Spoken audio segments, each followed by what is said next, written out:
প্রিয় দর্শক, আসুন সত্যের সন্ধান করি।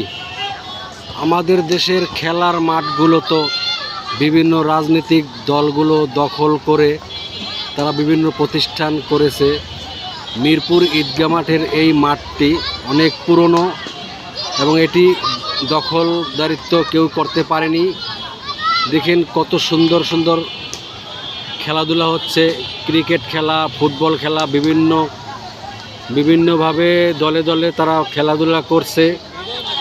তবে আপনাদের আমাদের বাসায় ছোট ছোট সন্তানরা যারা মোবাইলে আসক্ত রয়েছেন, মোবাইল ছাড়া কিছুই বুঝে না, খাওয়া দাওয়া পড়াশোনা সব কিছু তাদের মোবাইল।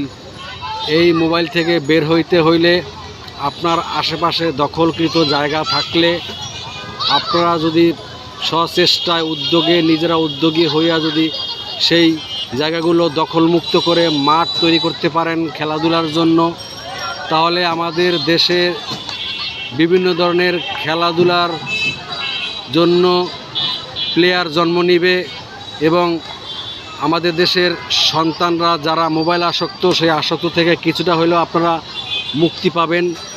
এটি খুবই দরকার এই মাঠগুলো বাঁচানো।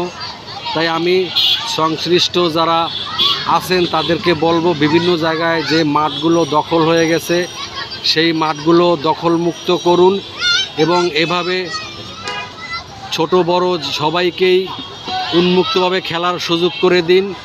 ধন্যবাদ। আমার পেজটি ভালো লাগলে ফলো দিন, শেয়ার করুন। আসসালামু আলাইকুম।